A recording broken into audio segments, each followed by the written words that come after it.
ان ابی ہریرہ رضی اللہ عنہ سے روایت ہے، ان النبی، وہ نبی صلی اللہ علیہ وسلم سے روایت کرتے ہیں، انہ قال، کہ آپ صلی اللہ علیہ وسلم نے فرمایا، لا یزال یستجاب للعبد ما لم یدع باسم او قطیعۃ رحم، بندے کی دعا اس وقت تک قبول ہوتی ہے جب تک کہ وہ گناہ کی دعا نہ کرے یا قطع رحمی کی دعا نہ کرے، اور کیا نہ کرے، ما لم یستعجل، اور جلدی نہ کرے۔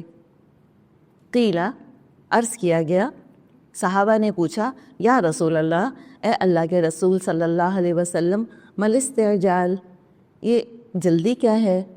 قال، آپ صلی اللہ علیہ وسلم نے فرمایا، یقول، کہ دعا مانگنے والا کہے، قد دعوت وقد دعوت، میں دعا مانگتا رہا، میں دعا مانگتا رہا، فلم ارا یستجاب لی، اور مجھ کو نہیں لگتا کہ میری دعا قبول ہو رہی ہے، مجھے قبول ہوتی نظر نہیں آ رہی۔ فَيَسْتَحْسِرُ عِنْدَ ذَلِكَ، لہٰذا وہ تھک جاتا ہے اس وقت، وَيَدَعُ الدُّعَاء، اور دعا مانگنی چھوڑ دیتا ہے۔ تو اس چیز سے ہم کو روکا جا رہا ہے۔ کس چیز سے روکا گیا؟ نمبر 1، انسان گناہ کی دعا نہ کرے۔ گناہ کی دعا سے کیا مطلب ہے؟ یعنی کہ حرام چیز کی تمنا کا اظہار نہ کرے۔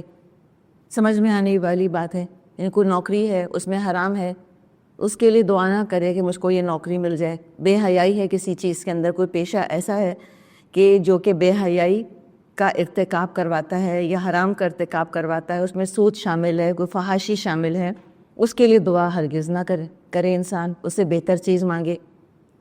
اور قطع رحمی کی بالکل دعا نہیں کرنی چاہیے، اور جلد بازی نہیں مچانی چاہیے کہ بس فوراً دعا قبول ہو جائے، اسی وقت قبول ہو جائے، منہ سے بات نکلے اور اس کا جواب آ جائے۔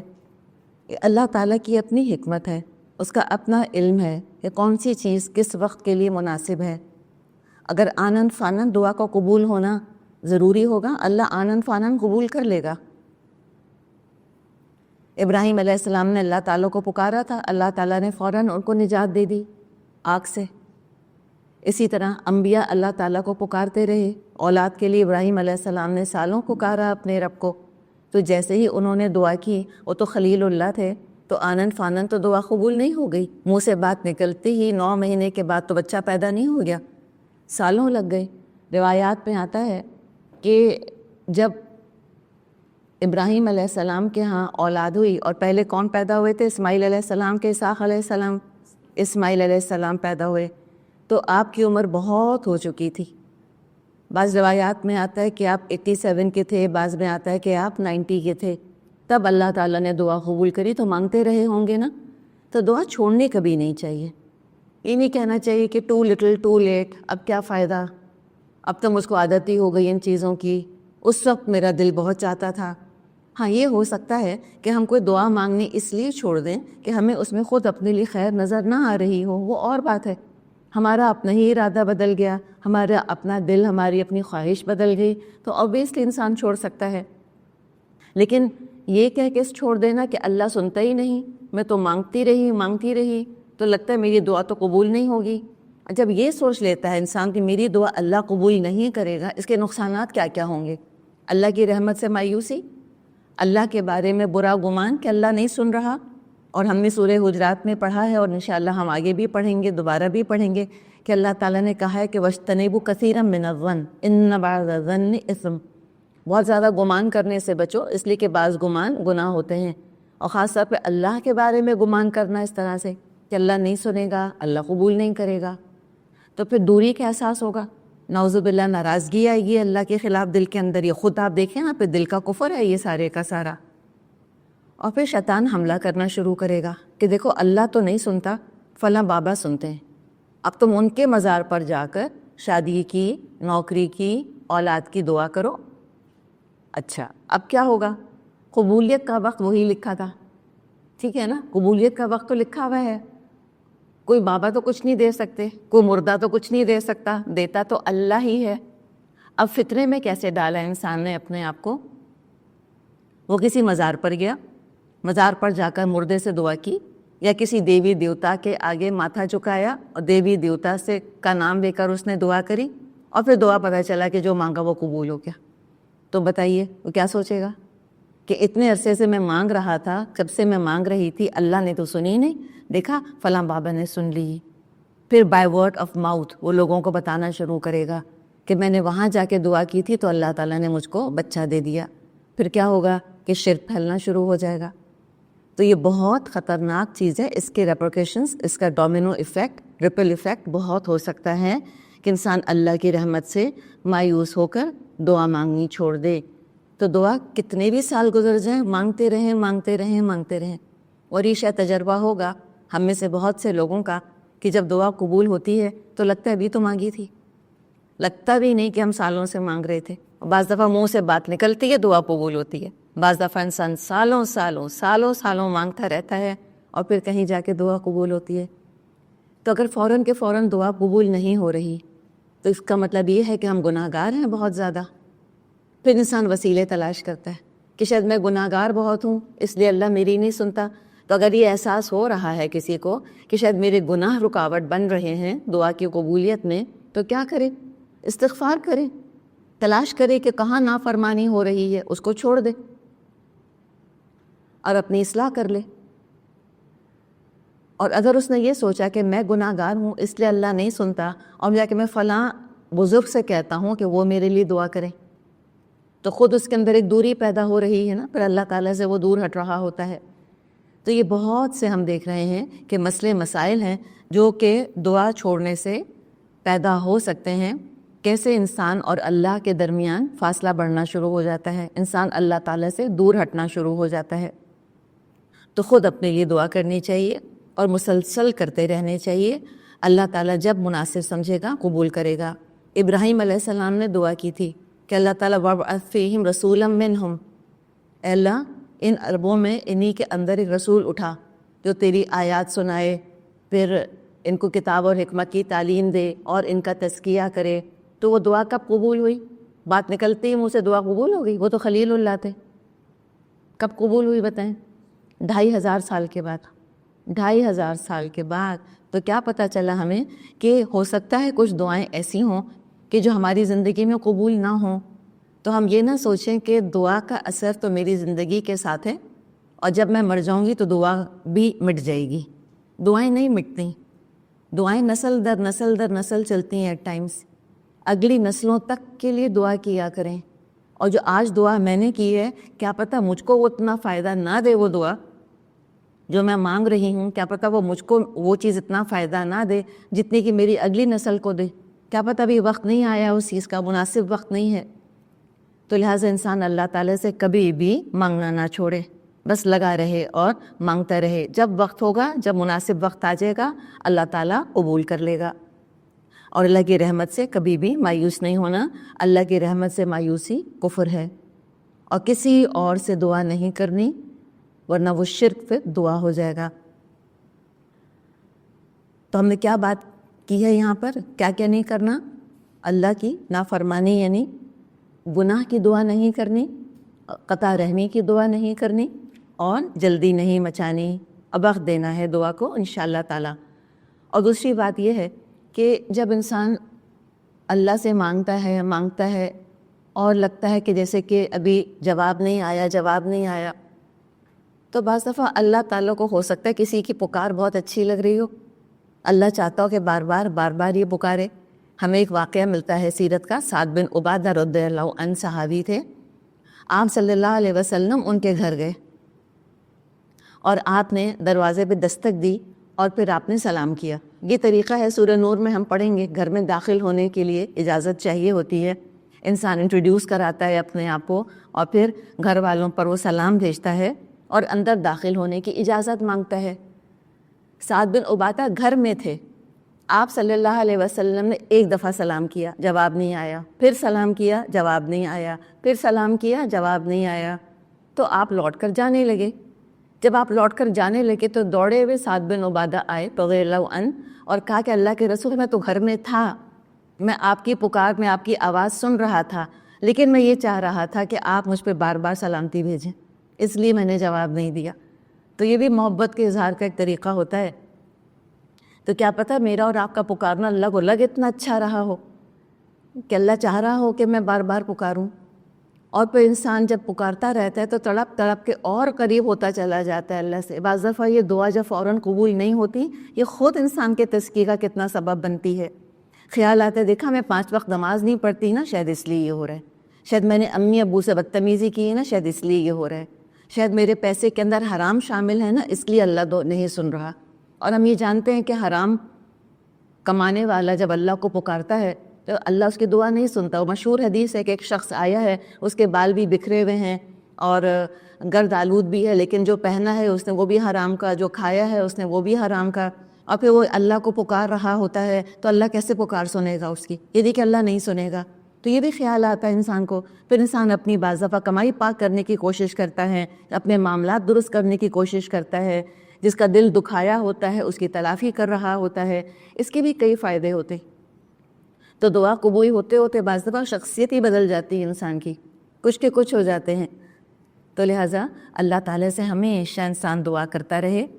سورہ ہود میں یہ دعا آتی ہے، نوح علیہ السلام کی دعا ہے، آیت نمبر 47 میں۔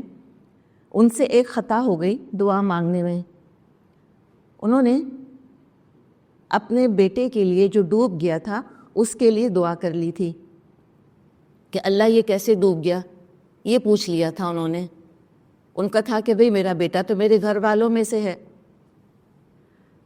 تو اس پر یہ اللہ تعالیٰ نے فرمایا تھا ان سے کہ نوح ایسی چیز کا سوال مجھ سے مت کر جس کا کہ تجھ کو علم نہیں ہے، اس لیے کہ اللہ تعالیٰ پہلے ہی فرما چکا تھا نوح علیہ السلام سے کہ جو ان لوگوں کو ڈباؤں گا جو میرے نافرمان ہیں۔ تو مراد کیا ہے کہ نوح علیہ السلام کو 2+2 کر لینا چاہیے تھا کہ میرا بیٹا اگر ڈوب گیا اس کا مطلب ہے کہ وہ اللہ کا نافرمان ہوگا۔ ہو سکتا ہے نوح علیہ السلام کو نہ پتہ ہو کہ وہ بیٹا منافق ہے یا کیا اس کا کردار ہے یا کہاں وہ اٹھتا بیٹھتا ہے۔ پھر ہم ظاہر ہے اگر ہم نوح علیہ السلام کی اس وقت ذہنی حالت دیکھیں، آپ سوچیں پوری قوم کو طوفان میں ڈوبتا دیکھنا یہ کوئی مذاق بات تو نہیں ہوگی نا، اچھے اچھوں کی نروز ہل جائیں۔ ٹھیک ہے، نوح علیہ السلام تھے، اولو العزم من الرسل تھے، آنکھوں کے سامنے بیٹا ڈوبا تھا اور اعتراض نہیں کیا اللہ کے فیصلے پہ، صرف اتنا کہا تھا کہ اللہ میرا بیٹا تو میرے گھر والوں میں سے ہے اور تیرا وعدہ سچا ہے۔ یہ انڈائریکٹ بات کری تھی، لیکن ہم کہتے ہیں نا کہ جن کے درجے ہیں سوا ان کی سوا مشکل ہے۔ اس بات پہ ہو سکتا ہے میری آپ کی پکڑ نہ ہو، لیکن نوح علیہ السلام کی اللہ تعالیٰ نے اصلاح فرما دی۔ جو سٹینڈرڈ ہوتے ہیں نیکیوں کی، اس سٹینڈرڈ کی اللہ تعالیٰ حفاظت فرمایا کرتا تھا، اور انبیاء سٹینڈرڈ ہوا کرتے تھے، کسوٹی ہوا کرتے تھے نیک اعمال کی، ان کو بالکل اپنی جگہ قائم رہنا ہوتا تھا۔ ذرا سا 19-20 ان کا معاملہ ہوتا فوراً اللہ اصلاح فرما دیتا تھا۔ تو لہٰذا اس کا پھر اس جو ان کی پکار تھی، جو ان کی ایک التجا تھی، اس کا یہاں پر جواب آیا ہے کہ جو دعا تم نے کی ہے نوح، یہ نیکی کی دعا نہیں ہے، اچھے کام کی دعا نہیں کر رہے تم، اس میں خطا ہے، اس میں غلطی ہے۔ ظاہر ہم گناہ کا لفظ تو نبی کے لیے استعمال نہیں کریں گے، لیکن ہم خطا کہہ سکتے ہیں، مس انڈرسٹینڈنگ ہم کہہ سکتے ہیں کہ اس مس انڈرسٹینڈنگ کے تحت نوح علیہ السلام مانگ بیٹھے تھے۔ اور پھر میں ریائٹریٹ کر دوں کہ ہو سکتا ہے میرے اور آپ کے لیے اللہ تعالیٰ یہ سختی نہ فرمائے، لیکن نوح علیہ السلام تو پھر نوح علیہ السلام تھے، تو اللہ تعالیٰ نے پھر ان کو جب یہ جواب دیا کہ نوح ایسی چیز مجھ سے مت مانگ جس کا تجھ کو علم نہیں ہے، اور انی اعیذک، میں تجھے واز کرتا ہوں نوح ان تکون من الجاہلین، کہیں تو جاہلوں میں سے نہ ہو جائے، جذباتی مت ہو تم، یہ مطلب تھا یہاں وہاں پر۔ فوراً نوح علیہ السلام ڈر گئے، فوراً دب گئے، کوئی ان کو برا نہیں لگا، کوئی انہوں نے خفا ہو کر یہ نہیں کہا کہ واہ 950 سال سے تکلیفیں اٹھا رہا ہوں اللہ تیری راہ میں، سب لٹا دیا میں نے، ایک دن چین کا گزارنا نہیں ملا مجھ کو، ایک دن کا مجھ کو سکون نہیں ملا، کتنی محنت کی میں نے، اتنا بھی کیا میں نہیں کہہ سکتا۔ ہمیں یہ پتہ چلا کہ اللہ سے ایسے ہم نخرے نہیں کر سکتے، ایسے بگڑ کر نہیں بیٹھ سکتے۔ اپنائیت ضرور ہے، قربت ضرور ہے، لیکن ادب کے ساتھ، لحاظ کے ساتھ، کس سے بات کر رہے ہیں خیال رکھنا چاہیے۔ تو لہٰذا اللہ سے بات کرتے ہوئے قربت ضرور محسوس کریں، لیکن ادب اور لحاظ بہت ضروری ہے۔ اللہ سے شکوہ، اللہ سے شکایت، اللہ کے فیصلوں پر سوال دراز کرنا، یا اللہ پر نعوذ باللہ زبان تان دراز کرنا اور سوچنا کہ تو بڑی لاٹ کی باتیں ہیں، میں تو اللہ کی بڑی چہیتی ہوں، میں تو ہوں قریب، میں تو بس اللہ سے ایسے کہتی ہوں، کیوں کہ اللہ تو نے ایسے، اللہ میں ہی رہ گئی تھی یہ کرنے کے لیے، سب کچھ میرے اوپر ہی پڑنا تھا یہ سارا کچھ. کہتے ہیں ہاں بس میں یہ میرا اور اللہ کا معاملہ ہے. نعوذ باللہ. ہم کو رسولوں کے ذریعے سکھا دیا گیا کہ اللہ سے بات کرنے کا پروٹوکول ہے، اللہ سے بات کرنے کا ایک طریقہ ہوتا ہے، ادب ہوتا ہے، تمیز کے ساتھ بات کی جاتی ہے، لحاظ کے ساتھ بات کی جاتی ہے. انفارمل ضرور ہوں گے لیکن اس میں انسلنس نہیں آنا چاہیے. تو فوراً نوح علیہ السلام نے اللہ سے معافی مانگ لی. کہا ربی، اے میرے رب، انی، بے شک میں، اعوذ بکا، اللہ میں تیری ہی پناہ میں آتا ہوں. چاہے رب اللہ کی خفگی کا احساس ہوا تو کس کی طرف دوڑے؟ اللہ ہی کی طرف دوڑے. جیسے کہ ہمیں خود حدیث میں دعا ملتی ہے، آپ صلی اللہ علیہ وسلم فرماتے تھے اللہم انی اعوذ بکا برضاک من سخطک، اللہ میں تیری رضا کی پناہ میں آتا ہوں تیرے غصے سے، وبمعافاتک من عقوبتک، اور اللہ تیری عافیت کی پناہ چاہتا ہوں تیری ہی سزا سے. ففروا الی اللہ، اللہ سے ڈر کے کہاں جائیں گے؟ اللہ ہی کی طرف جائیں گے. دنیا میں کیا معاملہ ہوتا ہے، جس چیز سے ہمیں ڈر لگ رہا ہوتا ہے اس سے ہم دور بھاگ رہے ہوتے ہیں. اللہ سے جب ڈر لگے تو اللہ کی طرف بھاگو. کسی نے بڑی خوبصورت اس کی مثال دی ہے. کوئی تیر انداز کھڑا ہوا ہے اور وہ تیر سے ہم کو نشانہ بنانا چاہ رہا ہے. اس کے تیر سے بچنے کا طریقہ کیا ہے کہ اس کے ساتھ کھڑا ہو جائے جا کر انسان. جب اس کے ساتھ کھڑا ہو جائے گا تو وہ تیر سے ہمیں شکار نہیں کر سکے گا. تو ایک طرح سے انہیں کی تمثیل دی جاتی ہے سمجھانے کے لیے. تو اگر اللہ کے غضب سے، اللہ کی ناراضگی سے، اللہ کی سزا سے اگر بچنا ہے تو پھر کہاں پناہ ملے گی ہم کو؟ اللہ کے قرب میں پناہ ملے گی، اللہ کے قریب ہوتے چلے جاؤ. تو اللہ ہی کی پناہ مانگ رہے کہ ربی انی اعوذ بکا، اللہ اے میرے رب میں تیری پناہ مانگتا ہوں کس چیز سے؟ ان اسألک ما لیس لی بہ علم، کہ میں تجھ سے ایسی چیز کا سوال کروں کہ جس کا مجھ کو علم نہیں. وَإِلَّا تَغْفِرْ لِي، اللہ اگر تو نے مجھ کو معاف نہ کیا، وَتَرْحَمْنِي، اور اللہ تو نے اگر مجھ پہ رحم نہ کیا، أَكُن مِّنَ الْخَاسِرِينَ، تو میں تو خسارہ پانے والوں میں سے ہو جاؤں گا، میں تو نقصان اٹھانے والوں میں سے ہو جاؤں گا. یہ ہے تقوی، اس کو کہتے ہیں خشیت اللہ کی. خشیت لفظ کتنا آتا ہے نا، من خشی الرحمن بالغیب، کتنا آتا ہے قرآن میں. من یخاف وعید فذکر بالقرآن من یخاف وعید، اس قرآن کے ذریعے سے آپ یاد دہانی کیجئے اے نبی کس کو؟ جو میری دھمکی کا ڈر رکھتا ہے. یہ ہے تقوی. یہاں پر کچھ نہیں ان کو یاد رہا کہ میں نے کتنی نیکیاں کریں، ان کو یہ بھی نہیں زوم ہوا کہ میں تو اللہ کا نبی ہوں. تقوی کیا ہوتا ہے؟ کبھی انسان اپنے آپ کو بخشا بخشایا نہ سمجھے، کبھی اللہ کے عذاب سے اپنے آپ کو محفوظ نہ سمجھے، کبھی اپنے آپ کو ایسا لاڈلا پیارا چہیتا نہ سمجھے اللہ کا کہ مجھ کو تو اللہ تعالیٰ کبھی سزا دے ہی نہیں سکتا، میں کہاں اور جہنم کہاں. ایسے جنت کو اپنا حق سمجھنا، پیدائشی حق. اور بعض دفعہ واقعی لوگ جنت کے بارے میں ایسے بات کرتے ہیں جیسے کہ یقینی چیز ہے. تمنا ضرور کر سکتے ہیں، اور ہم تو خود کہتے ہیں کہ بھئی ہم جنت کو امیجن کریں تاکہ تمنا بڑھے، اور تمنا بڑھے تو عمل بڑھے گا. تمنا کیا ہے؟ ارادہ ہوتی ہے.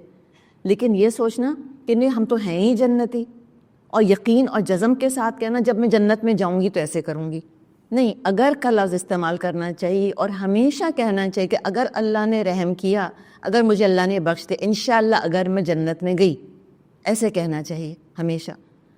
اور کسی بھی مرنے والے کے بارے میں نہیں کہنا چاہیے کہ وہ تو جنتی ہیں. ہاں یقیناً جنتی ہیں. بھائی کیسے پتہ چلے گا ہم کو کہ وہ جنتی ہیں؟ کوئی وحی اتری ہے ہمارے اوپر؟ آپ صلی اللہ علیہ وسلم بھی کسی کے بارے میں 100% یقین سے کبھی نہیں کہتے تھے کہ جنتی ہے. تو لہٰذا یہ دیکھیں نوح علیہ السلام نے ہمیں کتنا کچھ سکھا دیا کہ وہ خود فوراً اللہ سے ڈر گئے. تو تقوی کا، خشیت کا ڈیفینیشن ہمیں اور کھل کر پتہ چل گیا ہے یہاں پر کہ معافی ہی مانگے جا رہے ہیں، اللہ سے رحم کی بھیک ہی مانگے چلے جا رہے ہیں. تو کہا کہ اللہ اگر تو نے نہ بخشا تو میں تو نقصان اٹھانے والوں میں سے ہو جاؤں گا. کتنا ان کو یہ ڈر لگا کہ وہ 950 برس کی محنت ہفت نہ ہو جائے. ہفت اعمال سے ڈرنا، اور ایٹ ٹائمز واقعی یہ اعمال ایسے ہفت بھی ہو جاتے ہیں. تو یہ ان کو خوف لاحق ہو گیا تھا. یہی تقویٰ ہوتا ہے کہ ایسا نہ ہو کہ کوئی اتنا بڑا گناہ ہو جائے کہ پچھلے سارے اعمال جو ہیں ان پر پانی پھر جائے۔ اور یہ تقویٰ دیکھیں، کوئی کبیرہ گناہ ہوا تھا کہ نوح علیہ السلام سے؟ کبیرہ گناہ تھا؟ کوئی جان بوجھ کے ارادہ کر کے انہوں نے کیا یہ کیا تھا؟ نہیں، یہ خطا تھی، مس انڈرسٹینڈنگ تھی۔ اس اتنے معمولی گناہ سے ڈر رہے ہیں، اور جبکہ گناہ بھی نہیں ہے، صرف کیا تھا، ایک اعلیٰ ترین درجہ تھا، اس سے تھوڑے سے کم درجے پر آ گئے تھے، پرفیکشن سے تھوڑا سا نیچے آ گئے تھے۔ تو نبیوں کی خطاؤں کے بارے میں بھی ہم کو یہ پتہ ہونا چاہیے کہ نبیوں کی خطائیں کبھی نعوذ باللہ کھلم کھلا گناہ نہیں ہوتی۔ نبیوں کی جو خطا ہوتی ہے، اس کو کہ اللہ نے خطا کہا ہے، قرآن میں بھی آیا ہے کہ نبی اکرم صلی اللہ علیہ وسلم سے اللہ نے فرمایا ہے کہ وَاسْتَغْفِرْ لِذَنبِكَ، اے نبی اپنے گناہ پر استغفار کیجئے۔ تو میرے آپ جیسے گناہوں کا ذکر نہیں ہے اس کے اندر کہ کھلم کھلا جو ہے وہ دھڑلے سے گناہ کر رہے ہیں، جھوٹ بول رہے ہیں، حق مار رہے ہیں، نمازیں چھوڑ رہے ہیں جان جان کے، یہ نہیں تھا۔ اعلیٰ ترین معیار سے تھوڑا سا نیچے آنا، اس کو نبیوں کی خطا کہا گیا ہے۔ اور عام انسانوں کے لیے، میرے اور آپ کے لیے تو خطا ویسے بھی معاف ہے۔